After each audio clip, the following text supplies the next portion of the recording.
tell me about your story? It's so inspiring. You've been into universities. You went to Harvard, then Red Bull, then you did a crazy thing on Red Bull. Uh, to be Was honest, very crazy, I that understand. project. Yeah, I didn't understand all the stuff about the Red Bull because it was Mhm. as a resident artist and hacker, you developed an independent project with physical computing technology. Yeah. That see, the thing is, do you want me to start talking about that one? Yeah, sure. So my beginning was very much into the art world, the digital art world. So immersive art, digital art, installation. So I think it crazy things happen in the art world, right? We try things that are not necessarily products that don't sell, that you don't have that pressure. You really try to test a lot of things. So the Red Bull case was because in 2016, Red Bull Brazil had a residency for hackers, like hackers that not necessarily were like hackers that are breaking into banks or cybersecurity issues, but it was more like people that could hack objects, things, ideas. Like, can you find ways around issues of society? And they opened this program that was part of a bigger initiative they had in Latin America of creating Fab Labs, which Fab Lab is like do it yourself spaces with laser cut machines, 3D printing machines. That was a concept created at MIT. And eventually that became a big thing in 2010, 2013. So they had that community of creators and they opened a selection process for crazy ideas. And then at that time, I was working in a studio in Sao Paulo, Brazil, that was focused on experimentation with digital technology. So we used to do a lot of things for physical wearables, like theater sets, exhibition sets, like really creating the scenography, trying with video mapping, bunch of physical microcontrollers and microcomputing components. And then one day we were thinking, me and my colleague at that project, her name is Lina Lopez, we were thinking, why there is nobody in the street. People don't stay in the streets, especially in cities, big cities like Mexico City, Sao Paulo. People don't, it's not safe. People don't stay in the public space. What if you could create a furniture, like a bench, that engage people to know each other, to touch each other, to be more human with each other? And that's where that project came to life, called the Inter-Affective Swing. So we designed those huge swings that could be placed in the city. And they had a very basic technology, which is a galvanic circuit, pretty much closing a circuit with a battery. And when two people would sit in that swing and touch each other, they would close a circuit and that furniture would turn on. The lights would turn on. So it's a beautiful metaphor, but at the same time, it would make the city at night brighter, safer, if people get together to make that city brighter. So it was really more of a creative. So that was it. It was a giant swing. You could interact with it. You could sit in it and make it bright. There was an LED system integrated. Wow. And it still exists. So So it's still in the, it's not there anymore in the sense because we installed in the city. It was hanging in a huge structure and we tested it and it stayed there for a while. But Red Bull still has it. I believe they still have, because there were many projects created at that time and they still have that in their archive, I would call. wow. And if I remember right, you joined Harvard in a couple of lessons. Like you started from one part, then finish it up, jump on another proficiency. Yeah. Yes, the thing is that I actually did a lot of projects with MIT because I was doing augmented reality research since 2010. And then I kind of also started doing some collaborations in Cambridge. So yeah, there were like some collaborations at Harvard, some collaborations at MIT, some as mentor of competitions for hackers, artists hacking arts competition at MIT, and then Harvard eventually. I have a lot of connections of incredible creators. So we did collaborations and most artistic projects that I did in the US, they were associated to or Harvard or MIT. Wow, great. Can you tell me a bit more about your PhD focused on urban art and shared collections? How, Yes. how these concepts even influence your work digitally? So that actually was part of a journey that when I started my bachelor in arts, I really was focused on installations and on video mapping, on video installations.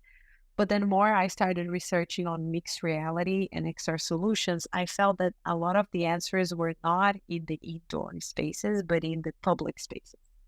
And this is when I did my master's more focused on art galleries and museums, how they were using augmented reality, virtual reality. Now it's just such a common topic, but in 2013, not everybody was talking much about it. And then I felt that, okay, a lot of those answers are not inside museums. We have to understand how can you tell stories in the city, how the real history is being built today, how heritage is defined, right? And a lot of those things are predefined. We know the history of the winners. We don't know the true history. And I am a big believer that technology can unveil layers that you can watch all the possibilities of history, all the points of view, and you can make your own assessment of what is the real story or not to be told, instead of somebody just putting a monument and saying, this is the story. So this is a little bit where my inquisitive, I felt provoked by that. Like, why we're not building an idea of open source heritage where everybody has a say in the history that we're telling the future generations, and why we're not leverage technology for that. So then my PhD called Open Source Heritage was pretty much about that, was looking into which tools we have today that allow us to capture 3D or insert AR projects in the cities with geolocated technology, and also open source initiatives, because I kind of do an analysis of that. I put, there are two groups. You have like the ones who are providing tools, but they're extracting something in exchange, like Google or Facebook. And then you have a real community initiatives trying to solve a problem for them. And they're not taking anything in exchange for them. They're just, their goal is to make it better, is to tell everybody's story. And at the same time, there were that amazing period in history where everybody was attacking colonialist monuments. I don't know if you remember, they were taking them down in the US, they were attacking them. So I actually incorporated that to my research, because for me, it was like, see, that's what I'm talking about. People were, they, those symbols of history, they don't make sense to us anymore, but we're forced to face them every day. They are historical artifacts. Doesn't mean they are cultural artifacts anymore that represent us. And this is the problem. We're not maybe documenting history fairly to all of us. So this is kind of where it came from. Well, Make sense? yeah, like just keep used to it. I'm going to do the wow face all the time. Yeah. Can we I'm see happy that? that you feel this way. I'm happy you feel this way, because this is not an easy topic. Not everybody really likes to talk about it, to be honest. Seriously? Well, It's a very political topic. People like to talk about NFTs. come on. The bubble is not there anymore. So talking about it, That's true. it's it's not a big deal. Despite everyone is talking about NFTs, right? We need to talk about That's who's shaping the industry. That's true. No, that's true. Totally with you. Yeah. But can we say that like this experience, we can count it as a pivotal one for you? Or I there's think a bigger story that you can share with us? no, I think that definitely that was one, because that's when I started researching a lot about open source. I was already in the open source community since 2011, but that was the moment where I really was researching how open source can impact our lives, not just, okay, you're sharing knowledge. But I feel that it also helped me to enter the crypto space, because I was researching crypto anarchy manifesto and this whole idea of, okay, if your memory belongs to you, Then you have the right of being forgotten, you have the right of privacy. So that was definitely a research that made me enter this space of crypto in a way and understand the value of that, also understand the problems of that. But there was another project that I did in Boston that I think it was quite important to me called Look Again. It was a time travel experience with AR that allowed people to go back in time and see a particular heritage site in different eras. And for me, that project is important, not because it was a great showcase of creative idea that I had with that team, but because I feel that is relevant till today. It's one of those projects that although people are doing incredible augmented reality experiences, I still feel that they're not really understanding the power that tool brings to us, which is like doing time travel. Who doesn't want to see layers of past that we don't understand and why people are not doing? I should get out of the streets and see that street in 1800s and 1500s. We should be able to already have that. For some reason, that concept is still very new. And I think that project for me is still refreshing. So I really enjoyed that one. Yeah, but we have it already in the video gaming industry, right? I saw this True. video, I saw the video about 2 years ago that one of the US universities was using Assassin's Creed game to do the history lesson. They just open it, Okay. the map, how the old Greece was looking like. Then they jump on the Norway, then they jump to the Egypt. And it was like, wow, experience to me. Like, okay, video gaming can be used also in this way. I agree. And I think Oculus Quest has a lot of capabilities for educational purposes and doing time travel. But the funny thing is that everybody has a mobile device. Everybody has a phone. And AR could be in every phone Yep. relatively, but not everybody has an Oculus Quest, right?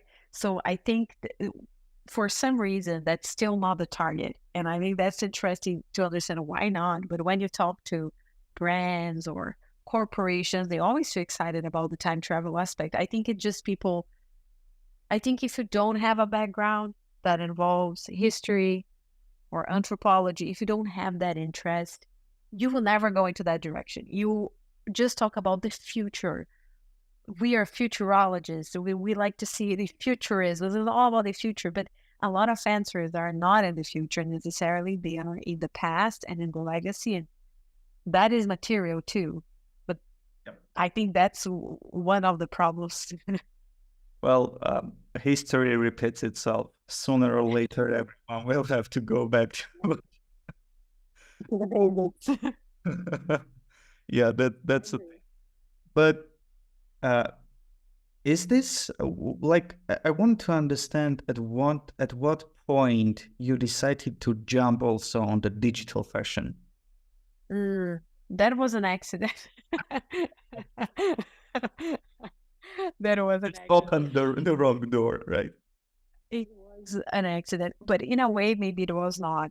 Um, when I started my studies in 2009, I had to select. So there was some connection with fashion in the beginning of my student journey before I really became a professional 100%, which was a little bit connected to fashion because when I selected my course, you had to select an atelier, like within visual arts, what is going to be your specialty?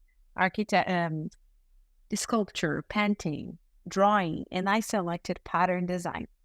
So it was mostly digital, and you would learn everything about collection creations and pattern design for fashion, pattern design for interior design.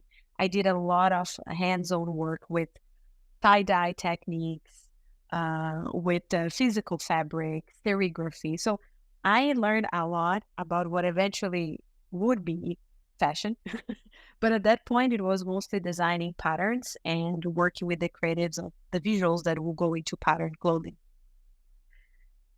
Moving forward, always some fashion component would be integrated to what I did, like when I was working with microcontrollers or microcontrollers and physical computing, a lot of wearables, like testing with wearables, creating interactive clothing.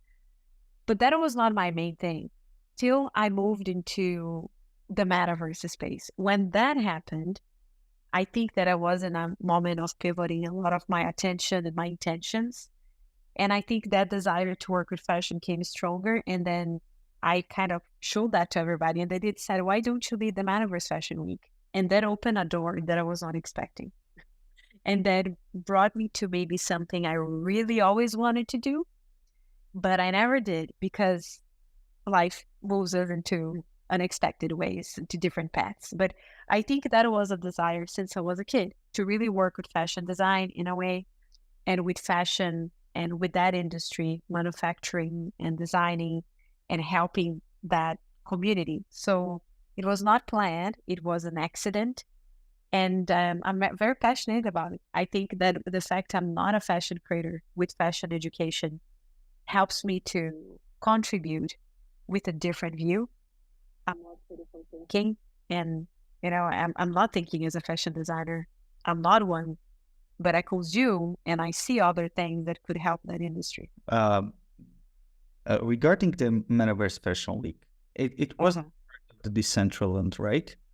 Correct. It was when I was working at the Central Land as head of events. Yes. Yeah. How's the process was going there? Like, okay, they come to you, they said, okay, we bring to you the Metaverse Fashion Week. Do whatever you want. Actually, it was more like I started first as a producer in the events department, in the content department. And then as soon as I started, the project kind of was brought to life and assigned to me. And then there was, of course, a lot of frameworks we had to work with, but kind of gave me the freedom to listen, you can figure it out. And also because I think it was a very community-based project. So we had to figure it out regardless. It was not a corporation with specific methods ready. So we discover as we go. So then for me, I think the big part of it is curating properly such an event. The first year, I think curating an event like that is difficult because you have new designers, you have community creators, you have brands. And in the first year, I think we were very successful in making a blast and bringing a new perspective. The second year, I felt that the audience was not there anymore, which made me think a little bit more why we are forcing people to come into a space. It's the same thing about the Oculus Quest thing. Why we're forcing people to be where they are not, and we're not working the reverse and what they want to see to their world. But I think that the process, it was a collective process, team decisions. Brands came to us. We had to, of course, leverage some solutions for brands so they could move forward and so on. Yeah. And how big was the team? Like, The team was not that big, to be honest. Like the Central Line had a very, I would say, concise team at that time. We had maybe 10 people, including creative director, 3D artists, and developers. So it was not such a big team considering we were working with like 60 plus brands. I think total were 75 in the first edition. And then the second year, I think we had a lot of brands bringing their own teams. So we will be giving more support to studios or agencies they hired to create the experiences. And then the Central End would be doing some, but also will be giving support to external parties. yeah, I see. And do you had any partners, or you were processing all the processes by yourself? Like it was you who was controlling everything, the master. No, I think we had curators that were invited, right? Yep. And of course, those curators, they helped us to make the selection about who is going to do what and how we're going to showcase. Our main partnership was with the brands themselves, especially in the first year. But we did have a big collaborator that was UNXT. They were the ones pushing a lot of those ideas in the first and second year because they brought Dolce & Gabbana. So there was a lot of work on that. And what are your thoughts about the digital fashion right now? Since we already started that pumping period because Bitcoin is high, crypto is high, everyone start to talk again about the crypto NFTs and stuff. But like digital fashion is kind of a great child or something like that. Not much people are going to that direction. You have any idea why? Well, I do think that everything comes down to functionality and usability. See, a lot of things are beautiful to look at. Oh, it's great, it's magical. But then if you there's no use for that, why would you keep going back? So I think that one thing that gamification and games they do well is retention. Retention means you have a reason to go back every day and do something. And I feel that the digital fashion space on their own, when you're talking about that, I'm talking about the great fashion digital brands like DressX, The Fabric, and they're all my friends like 010 2 or Mutani, so many like the Materialize. They created marketplaces for incredible creations, right? But the truth is, I think that they yet did not figure it out how you can create a regular cycle of retention and what is the real value proposition of you buying digital fashion. During COVID, people were going crazy on it, right? They were like, oh my God, I'm going to wear this digital clothing and show on my social media because people were not doing other things. Now that we went back, we came back to our senses, we came back to our lives. We want to do shopping physically with some layers of digital experiences for sure. But I think the value proposition is not yet 100% there. And I don't know, maybe my feeling is there is one thing, which is digital collectives and designers. Another thing is leveraging those solutions for physical brands. Those are totally two different spaces, in my opinion. Because one thing is I'm going to buy a digital clothing that doesn't exist at all, has nothing to do with a physical garment. And I think we need to create functionalities for that. What that unlocks in my life. What can I do with this? What is the fun of that object? And then when you look into physical products, let's say Nike wants to create a collection of digital fashion. It's like the artifact case. It needs to be phygital. It needs to work, first of all, or it needs to unlock like brand experience or luxury experience, lifestyle. It needs to be more than just an asset. So I think now we are in the moment of maturity and it needs to be more than just an asset. Yeah, yeah, I totally agree with you. Makes sense to you? So I think that's where we are at. I think we're all trying to figure out how much of this is really scalable for brands and what is the pace of that. A lot may not have anything to do with NFTs. And that's okay. And maybe not all brands will choose digital fashion as an instrument for their strategy. And that's also okay, you know? Last year, I was working as a developer with a company who started their digital fashion, and we're doing some 3D stuff. They hired me especially for that part because they want someone who knows 3D and can do stuff on the web with 3D.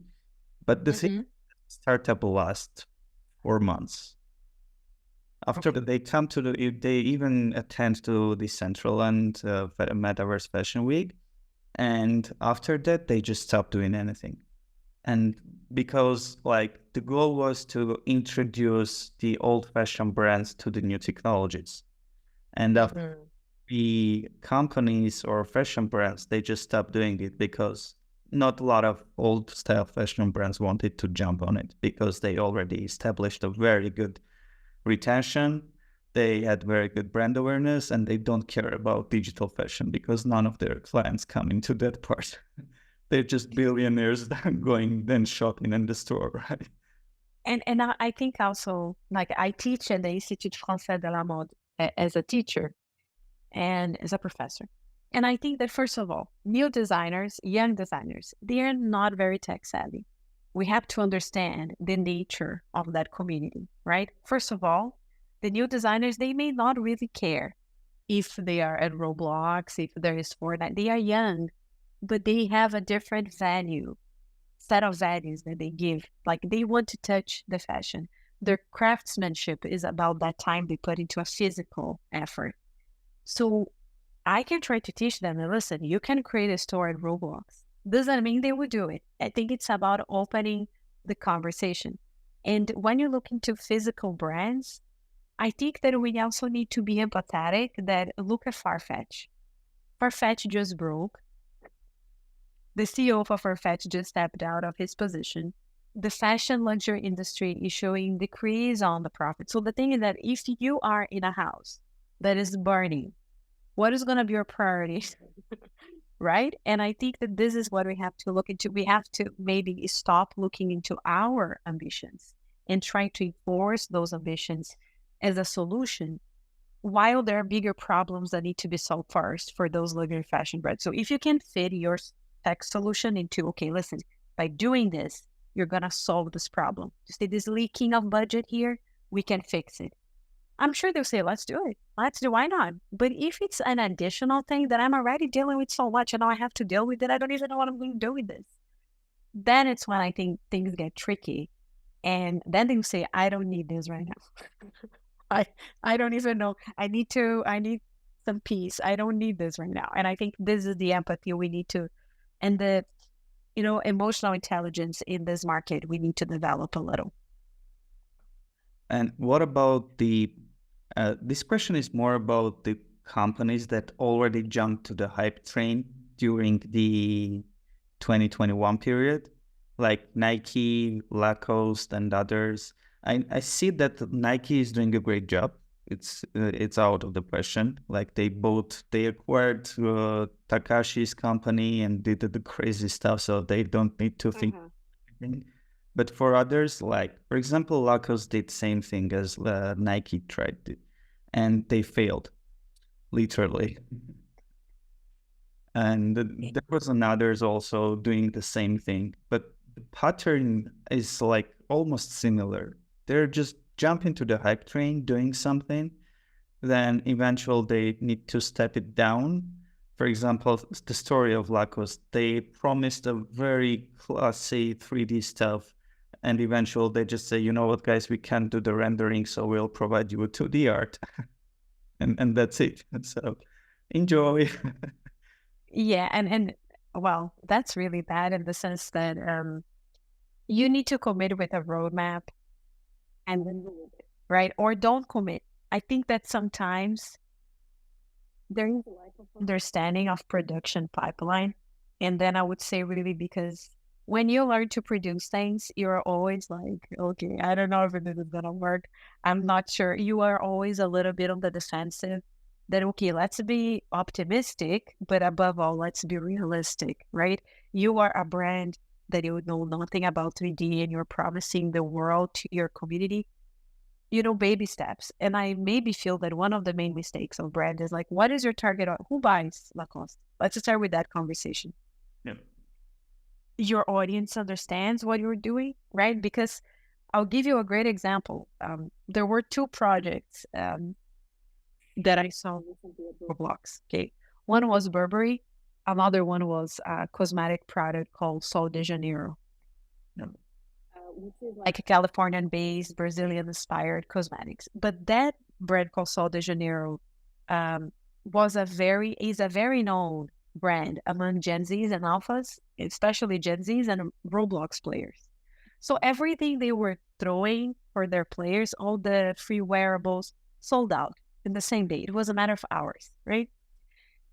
Very successful. And they were selling items very well, which is another thing. Like people were really purchasing free garment, not a paid garments. Now, if you're really looking to an experience maybe by a luxury brand, Burberry is one of them, but could be like Max Mara was actually launching the same time. If you look into the number of users that are visible, because you can see the number of users at Roblox that visited the experience, those experiences, they were targeted to an audience that is not in Roblox, right? Like who buys Burberry? I would say 50 plus, mainly. Maybe millennials, but Gen Xers plus, I would say. Max Mara also is a brand that millennials would buy, but it's like a higher price point. So you would not expect that a 13 years old will know what is Max Mara, what is Burberry. So then the strategy has to be properly done, and they did a proper strategy, and that's the point. Like one, if you're targeting your audience and know who they are, you're just gonna go and sell whatever you want, they will buy. But maybe you don't have that community to buy, so you give away for free. You bring awareness. So I think those are examples of the gaming space, and that applies to every other activation. Brands, they need to know who they're communicating with and understand the weak side of that community. That community doesn't go to the computer. Okay. So then there is no point even in starting that conversation if you don't educate your customer first. Yeah, totally agree with you. I think that's one of the that's a kind of a situation that is not only exist in the Web3 world, but it exists everywhere. Like, Yes, everywhere. yeah, it doesn't matter it's a crypto startup or something else. The issue is there because like brands trying to create a solution without thinking about the issue. Like they're trying to solve something without thinking about, okay, what we're trying to solve in the first place. We just Yeah. have, yeah, we can make money. Okay, let's go. Yeah. Sometimes the goal is gonna be, I want to make money. That's it. It's okay. So then you find the shortest path to the maximum success with the lowest cost. Yeah. Now, if your goal is something else, sometimes brands they have budgets put aside for brand awareness, for customer acquisition. That's fine. And then you have marketing assets that you can use on those. And then it's a different goal. And it's a different process also. Sometimes R&D is necessary. And I think a lot of those use cases for digital fashion today, they fall into the research and development. And as we progress, I think the youngest generations, they do give a huge value to digital assets in their physical lives. They see that value. So I think that it's just a matter of time that we unleash all the Roblox alphas into the physical world, and they will easily consume AR try-ons. They will easily consume a hybrid digital product, and they will see like Costa can launch that in the future. It's gonna be totally a success. But maybe right now we are just trying to water this still. What are your thoughts about the future of the digital fashion? In a short, Well, let's start from in the short term. Like what will it be? Because for my opinion, we are in a stagnation period, not only on the digital fashion, but overall in the tech. mhm. My honest opinion is, I think the near future of digital fashion, I think it's really going to be low cost. For example, like you should not pay a lot of money to buy a creation that is digital. So I think they have to revisit their price point. It should not be like it was at some point that NFTs would be costing very high prices. So right now, I think it has to be more accessible, and the future should be that accessible digital fashion. I think they have to try to find easy use cases, right? So maybe like I saw DressX being part of many editorials, fashion covers. I think you were showing ways to be included that make easier the life of maybe publishing industry or fashion industry. But I think that the main use case for fashion, 3D fashion right now is going to be viewers, like website viewers, 3D viewers, like solutions like Metaverse. I don't know if you know them. I'm going to write it down. You can. They are from France and they have this system of 3D asset management for brands. And I think this kind of solution is the way to go. They kind of help brands to integrate 3D clothing in their websites, in their e-commerce, in their campaign. So it's almost like digital fashion could be this convergence where like you have that asset and that asset could be a try-on, could be a marketing campaign, could be a game asset. So you're saving money as a brand, right? By investing in 3D clothing. So this is where I see more the future. I think it's going to be more of a tool, a cross-platform tool prior to become really the final product. Digital fashion is going to be the backstage component for a while till it becomes the final product you buy. I agree with you as much as I understand about the digital fashion. I agree with you. And what are your thoughts about the AI? Like, AI, well, oh, that's a different topic. Well, I think AI differently than digital fashion, that is going to find its way very easy everywhere. And because the thing is that it's a tool that potentialize the creative process and potentialize the data processing, the information processing. So it's almost like it's more, I would compare AI more to,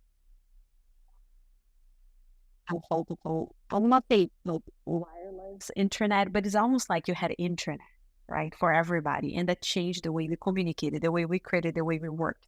And then you have AI. AI is more than a tool. I think it's like the sort of new realm where we all live. That is going to be everywhere. It's going to be infiltrated in every single thing we do, inevitably. I think we need to be ready for that. And it's going to be part naturally of creative process. And I think it's going to facilitate a lot of things for brands and corporations. And in a way, it may take away opportunities from digital fashion houses. If, for example, you can create your own collection of garments in 3D within your brand, you don't have to hire a third party. You don't have to hire a third party tool to do that. So, but AI, I'm in favor of AI. I am a big believer in the idea of transhumanity. So I think that eventually we're gonna merge to machine, that we're gonna be part of the AI. So it's inevitable. Yeah, it is. Sooner or later, it will be either the cyberpunk reality or the Ready Player One reality with Apple Vision Pro. True. Yeah, I like more the cyberpunk. If I have to choose, I think I like more being a cyborg and just being connected in the web than having to simulate the web. Why not be part of it? But some people get very scared of this idea of being a cyborg. Well, it's inevitable. Yeah, it is. I think this is something that now I just say it's inevitable. Neuralink is coming, implants in your head are gonna have brain chips are gonna happen. Human AI pin is out there. What else you need? Which proves you need. Already tested it. Neuralink has already been tested, right? And it was Yes, yeah, right now. yeah, and I remember that Big Boss Elon tweeted about it a couple of months or weeks earlier that the first test was done successfully, and they're ending the stuff to see how much deeper they can go and control other parts of the body. So yeah, let's back to the reality. Exactly. And I think that it's really scary because when we merge into machines, it's going to change everything that we believe in. Because even like if you look into faith, right? If we believe in that, not everybody, but a lot of things that we believe in, they're based on the fact that we die. We die and then we go somewhere else. We have to be good because there is an end. There is this whole guilt trip that we were put into in different religions, different beliefs, that we need to become cyborgs. We don't die. You just replace your parts. So where is God? Like there are so many anthropological complex discussions like this, paradoxal things that will just change the way we live because some people believe humanity, because the fear is machines will kill us. I like to say that it will be us killing us because it's not really killing. It's just that it will not be human the way we are anymore. It's going to be a slow process of replacement, and we will be our biggest enemy, the one we fear so much, but there will be no war. It's just going to happen. I wish it will be as easy as you just described. Lights of every. But you never know what they will do. China will invent something crazier and they will look at each other. And Well, that's the only thing that I feel that the most important conversation, it's not if we are going to become machines or not, but when we do, we have to make sure that we have the rights over our body data, our body decisions, our body privacy, because it's not data privacy anymore. It's going to be bio data privacy. Who is going to own that? And we don't want to talk about it because we don't want to be machines, but it's better that we just accept we will be. So then we go into what matters. Who's going to own me? 100 years from now. do you believe that we will able to see that kind of period? I don't think. You and I, like our generation, I don't know how old you are. 29. Okay, I'm 33, so kind of you're close. Yeah, you're a little younger. I think there is this, among us already live the people that will not die.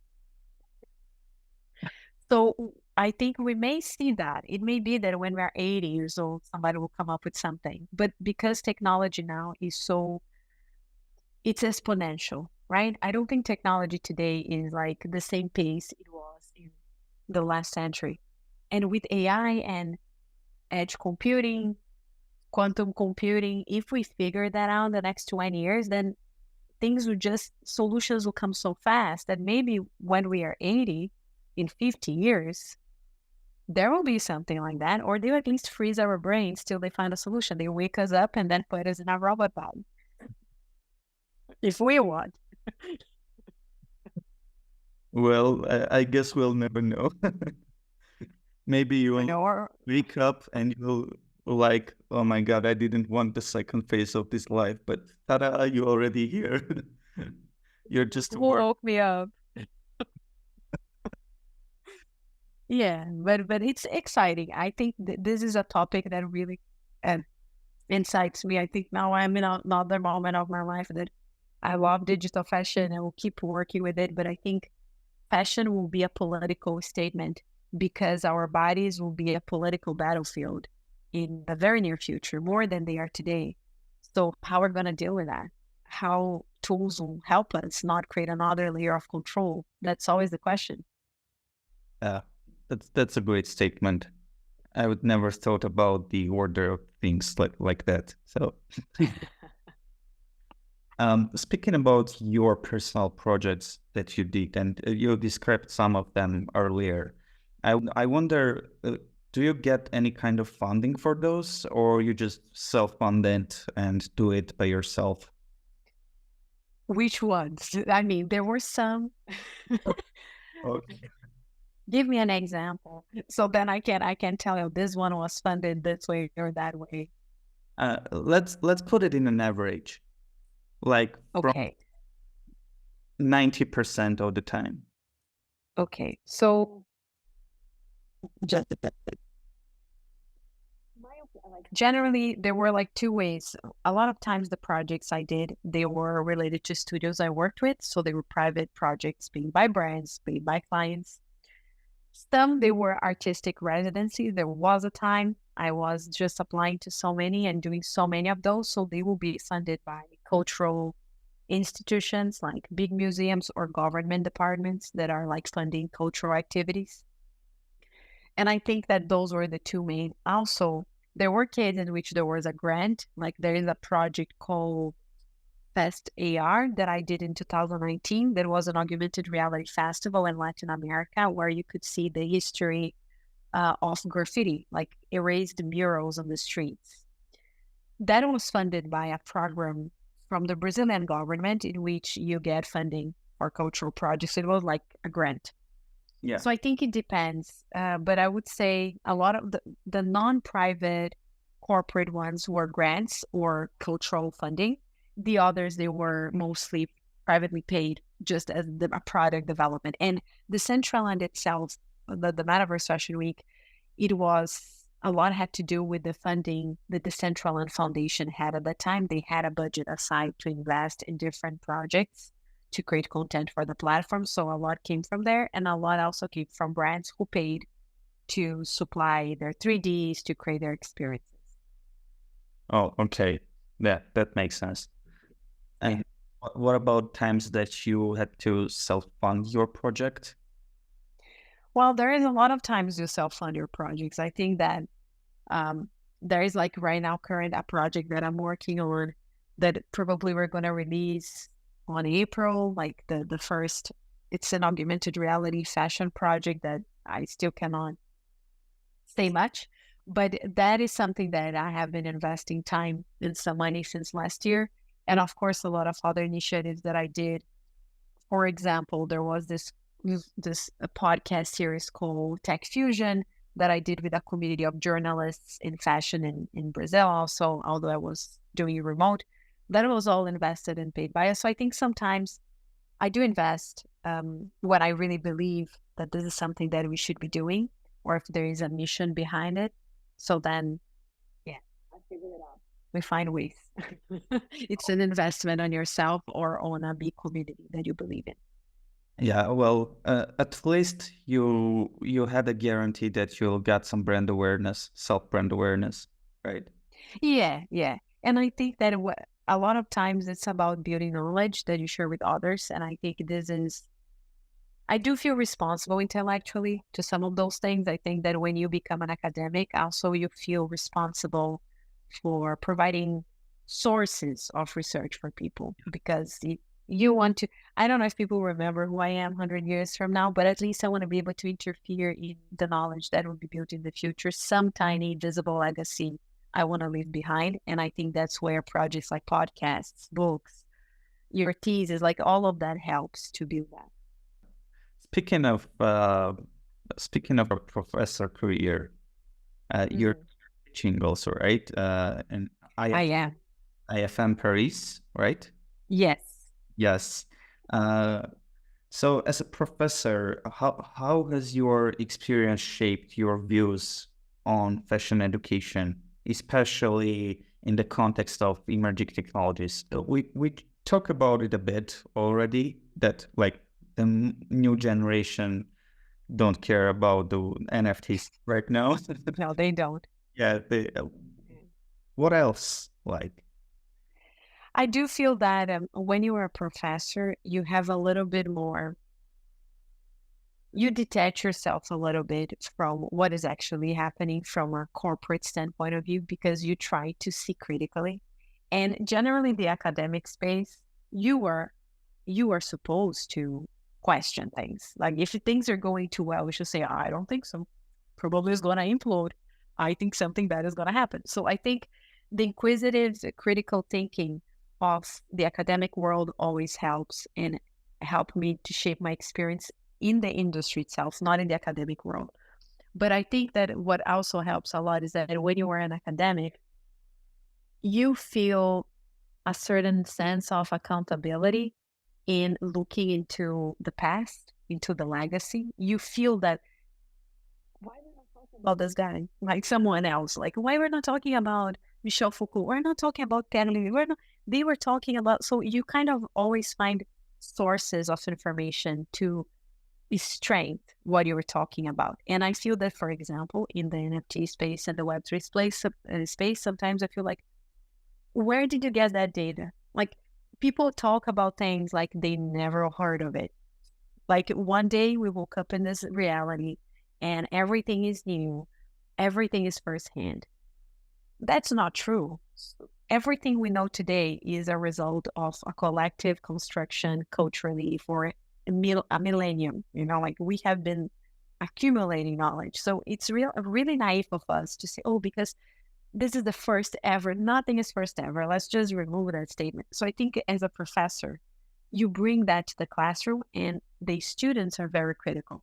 So fashion students are very critical of those statements. They will be the first ones to attack whomever said, I'm the first one to do something. So I do feel that it's a very specific industry. The students are very aware and they are very afraid of entering in an unnecessary hype. So as a professor, teaching hype to people that don't like hype is really a magical, like I have to be a showman and show that, oh, listen, this hype is not really a hype. You know, immersive technology exists since the beginning of cinema. Did you know that? So I think you have to make those connections so they understand that this is not a today's thing, is a forever thing. It just has different shapes and tools. But yeah, I think critical thinking, it's the main thing, and being able to make analogies, associations. And this is what I think a professor would bring to the table. And this industry needs more people that help designers to think out of the box and to allow themselves to try new things, or I don't know, tell the stories in different ways. I think that's always welcomed in that industry. do you think that words like saying emerging technology, Web3, and other stuff like this, these kind of words are pretty much hyped? I think a lot of words are hyped, and they are dated. So brands would not like to be associated to those because it feels so 2020. It's so 2020. So I think that we need to be very careful which terms we want to sacrifice because we already killed metaverse, gone. We killed cyberspace, gone. We killed virtual museums, gone. So the thing is that we killed NFT, gone. So how many terms are going to sacrifice for the vibe, for the hype, for the buzz? And we have to be critical. That's why digital is being killed already. So we have to find something else, a hybrid. I don't know. I think that there is a problem of hype. A lot of those terms are hype, and a lot of them don't mean anything. That's another problem. If you try to sell a concept and nobody understands what it is, and everybody pretends they understand, it's a problem. And this happens a lot. Pretty much every day, huh? Yes. Yes. Every day. What subjects do you teach to your students? I think most of the subjects I teach is still about the metaverse, a lot about AI, about marketing tools that are digital identities, digital influencers.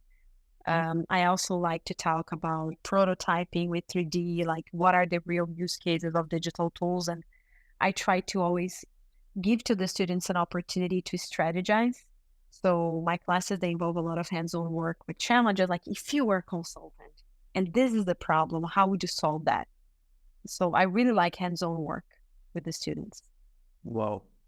So pretty much you're teaching everything that they need. Teaching, I don't sew. I don't know how to stitch. So I'm not teaching them to make real garments. That is not my part. Yeah.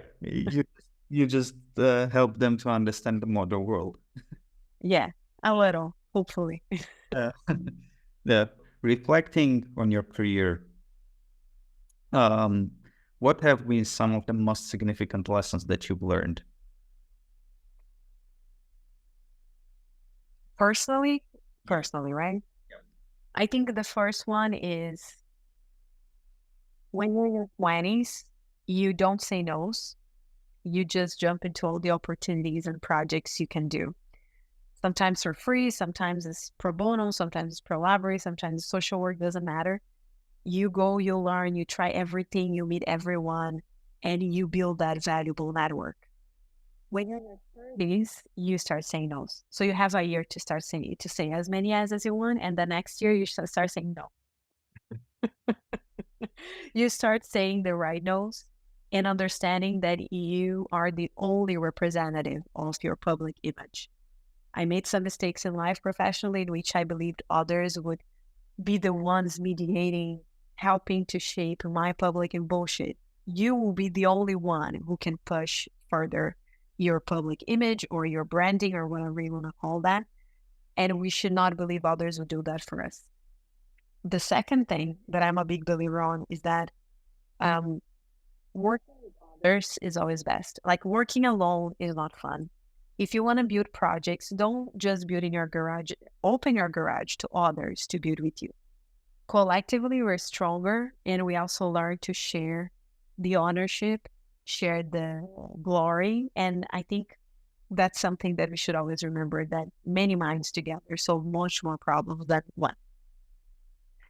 And the other thing I learned too is that when you work with technology, it is not really about tools, although we think it is, because it's a very specialized field of work, but it's about people. Eventually, tools will go, everything is going to be replaced by AI. But the only discussion that will remain is what is the well being? What is the purpose? What is the direct, where humanity comes into play? But what motivates you? What motivates me? Even after these words, like this question must have been asked. Like you had a significant career and you're telling that sharing the glory, doing the mistakes, you have to do all this stuff. Like what motivates you? You've been in this already 10 years and you continue so as I don't know. I think that what motivates me, I think it's addictive actually. When you get into building projects and pushing boundaries and trying new things, it is a little addictive because it's full of adrenaline. So I will not lie, when you get a very difficult client and a very complicated project, it's a pain. It is. But it's also like your brain is bubbling with ideas. So I think you get a little addicted to thrilling projects and to doing new things. It's a chemical thing. It's not really, I am a dependent on that. But I really believe I'm a bit idealistic. So the same way that I believe in cyborgs, I think it keeps motivating me that when I teach or when I do a cool project, I see that changed somebody's life or opens somebody's mind. That feeds me album. And this is a little egocentric that, oh my God, I changed somebody's life. But I think it's also feedback for me that life has a meaning. It's not that I came here and I disappeared and I didn't do anything for others. So there is a little bit of, I think, philosophical background for me. I want to make an impact in the world. I want to try to bring new ideas and change people's lives. And life is a big gamification. So every day you have a new quest. Yeah. New quests, new stars to collect, and levels and different bosses. And I think this is it. If you take life this way, you keep going. It's Candy Crush, right? Of all of the games existing in the world, the Candy Crush. Because the levels never end. Till you would uninstall the game, you keep going. You can take any adventure game to make it more dramatic, but you took the Candy Crush. Correct. That's it. Yeah, and last topic, because I really do want to discuss with some professional in the field about this issue. Let's talk about the MENA region, like Dubai, Saudi Arabia already doing a lot of investment in the field. Yet everyone is going there for the expos only, and the same education, same hype in terms of the technology. Like it exists there unless it's related with money, and that's it.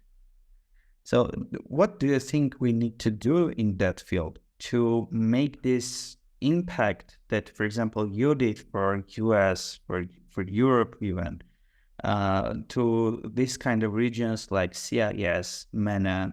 I'm not talking about China because they're completely closed. Who knows what are they doing there? Maybe they already are cyberpunks and we are just we don't know that. They're just simulating who they want us to think they are, but a hologram, and that's it. yeah. Well, first of all, I think I'm very empathetic towards the MENA region because I do think that is the beginning of civilization in general. Like I think that when I look into MENA region in the Arab community, but also if you look into the Persian culture and Mesopotamian history, like there's so much, there was so much technology that was created, implemented, executed there, that it is natural that eventually that cycle will restart. I'm always a big believer that life is a cycle. You said that. And in the same way, there was the biggest empire ever, which was the Persian Empire. I believe that tech will also be in its peak at some point in Middle East. And I think that the way the countries in the MENA region come into place is that, of course, they have a lot of money, but I think they also know what is to build things from scratch. Because if you look at Dubai, for example, or the Emirates, like and today, it's a miracle, right? It's a miracle of man.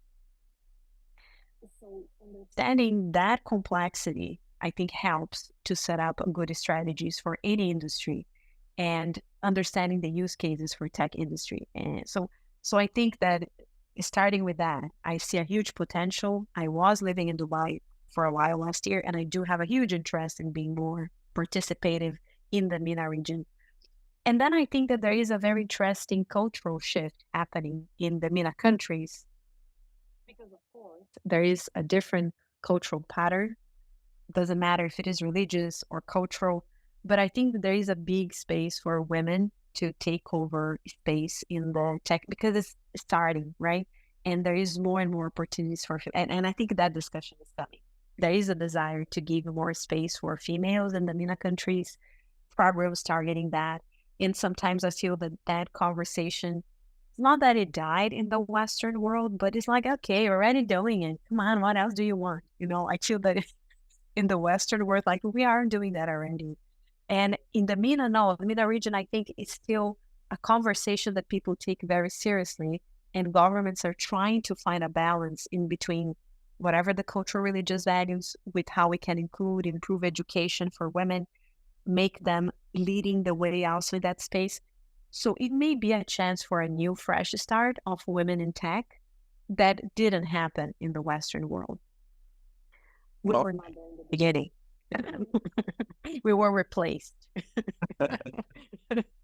So that's my take of the general context. Now, if this is going to happen, business opportunities, I'm not even, I think, entitled to really speak about. There's so many, like Dubai is investing millions, Saudi Arabia is investing millions. Like, what is the name of that amazing project? Neon city that is super high tech, smart city in Saudi Arabia. Do you know that the name of Bridging the desert, right? that is the wall? But there is another city that is like this incredible project of like a smart city that only qualified people live, and then is everything connected. You work. It's so there's like so many sci-fi concepts that they're put because they have land, they have space, they have resources. You build. Yep. So, Oil and money, and that's it. and I would say something that may be sad, but cheap resources too. Like the thing is that there's a lot of cheap labor, which is a sad thing. That's a different conversation. You have to see how that eventually will be discussed, how we can have people building things for a fair price. But you have a lot of money, you have plenty of space, you have cheap labor. Why it will not be a success? It will. Um, yeah, and then there's this whole thing about bricks, which is a different conversation that is not tech related, but blocks like bricks will also change the way society is going to see currencies, exchange. It's going to be. Yeah, I think the bricks eventually what they trying to create is a bit scary also. Like It is. It is. It is. But it is a counter movement to something that we have been seeing forever. So it's important that we have an option. I think the problem is when we cannot choose, and the only option is to do what somebody tells you to do. So, and yeah, yeah. I, yes, there should be a balance in everything, right? And especially yes, with currencies, when everyone is using yes, this currency, then it means that sooner or later, this big giant will take control. true. So, but wrapping up on MENA, I think that is a space that has a lot of opportunities. I think I have been in touch with designers, fashion designers that are looking for innovation in that space. I think Shalhoub Group has been doing a great job. And you see a lot of funding coming from governments to try to bring metaverse education, digital education, hybrid solutions. So we'll see more and more of that happening in that space. Well, Amazing, Armand. thank you very much for coming. I appreciate it a lot, and thank you. No, my pleasure. Thank you. Thank you for making the time and for listening to my stories. And it's a big pleasure. And count on me, anything you need. Okay. Okay, so have a great day. Are you in Armenia right now? Yeah, it's already 3 a.m. here, so Have a great night. And thank you. a good one. Ciao, ciao. You too. Bye.